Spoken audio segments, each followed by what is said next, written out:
And welcome back to the Everyman Driver Car Cave alongside Alex Afreese. I'm Dave Erickson. Thanks so much for watching. Today we are taking a closer look at the 2013 Honda Crosstour with the V6, a vehicle that both Alex and I drove at Mudfest in Snoqualmie, Washington at the Dirtfish Rally School, a kick-ass place where they teach you how to drive a rally car. An expensive weekend of 3 days if you want to pay for it, but I'm sure it's well worth it. Before we get to our review, we have some big news to announce. We are launching an Everyman Driver podcast coming up in May of this year. It'll be available on iTunes, Stitcher Smart Radio, and on everymandriver.com. We will give you more details as we get closer to the launch date, so stay tuned for that. The Everyman Driver podcast coming up here in May. This Honda Crosstour, I really wanted to hate it, and it didn't disappoint. I think it's tremendously ugly, and it's one of those crossover vehicles that I feel like Honda makes just purely to have something in the middle between like a CR-V and an Accord or something like that. It ended up handling really awful, as we will show you as I take it out on a tight autocross cone test. All right, take it away, Slick. Whoa, this thing's squirrely as shit. Holy crap, this thing's squirrely.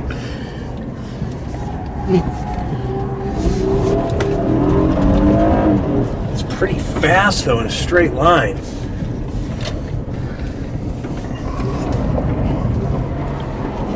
Don't hit a cone!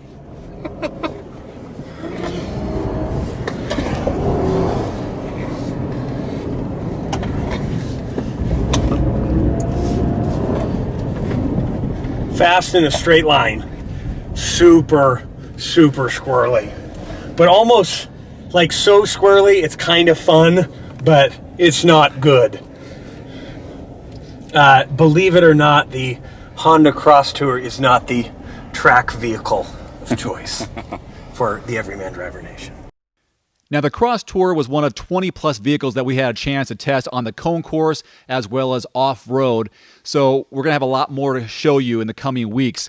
This vehicle, as Alex said, was squirrely, but also very powerful when it came to a straight line. Yeah, this has the same V6 from the Accord, 278 horsepower, which is a lot. And to be fair to the Crosstour, how often are you going to be taking it, on the limit on a tight cone course? So for grocery getting, it's probably going to be fine. And we were encouraged to try to take that to the limit so we could get a really good feel on what it's like. Now, EPA on that vehicle was 19 miles per gallon fuel economy in the city and up to 28 on the highway.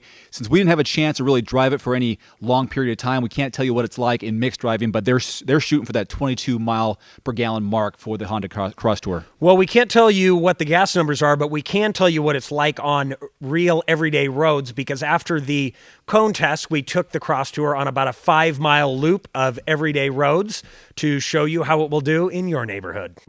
Alex, you weren't kidding. The 2013 Honda Crosstour is squirrely as can be. This steering wheel, wow, it is so loose and easy, almost too easy to steer. Yeah, the steering is really light, and more than that, just when you get out on the road and really get in dynamic driving situations, you just feel it. It's really squirrely. The traction control is not very good, and this is a much bigger, heavier car than the Accord. I mean, it's built on the same platform and the interior is similar, but you've got a whole lot more weight and the handling characteristics are not nearly as good. The engine's great, still plenty of power, 278 horsepower, VTEC V6, but yeah, the handling definitely suffers.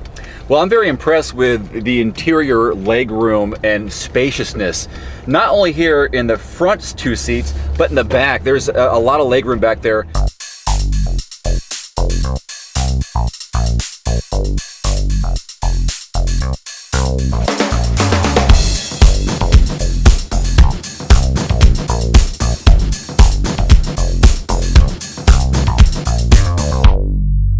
First, let's talk about how this is laid out, this amazing dash.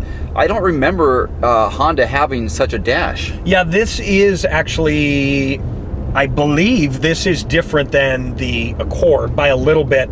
I still don't like that there's basically two screens. I mean, I would rather the controls either just be a touch screen, which is your nav screen, or have more, hard button tactile controls. I don't like having these two screens here. But besides that, it is a very nice place to be.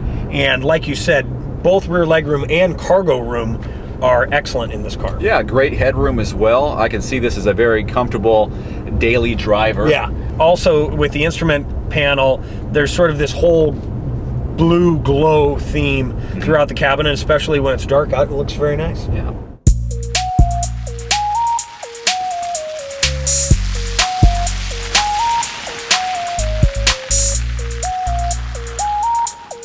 So the MSRP on the 2013 Honda Crosstour with the V6 is just over 37 grand, and that's what you can expect with this vehicle.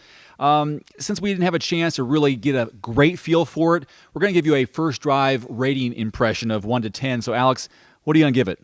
Well, partially this is hard because the Accord, which this is based on, was so good that I just see the Crosstour falling short. It does have more cargo space, but gas mileage isn't as good. Handling isn't nearly as good. It still has those two screens, which really bug me. And, oh, did I mention it's ugly? So, you know what? I'll give it a 6 out of 10. I could not see myself ever buying this vehicle. This is a tough one for me, too, because I don't see myself driving that type of car. Yeah. I'm more of a bigger crossover or a crossover or a mid-size SUV type of vehicle. Yeah. So, I thought it was pretty darn squirrely, as you were saying. Yeah. I didn't feel that confident behind the wheel. So maybe I'll give it a 6.5 just to up you by a half a mark. You always have to up me. Just by an inch or so. And that'll wrap it up for this episode of Everyman Driver. For Alex Afreese, I'm Dave Erickson. Thanks for watching. We'll see you next time.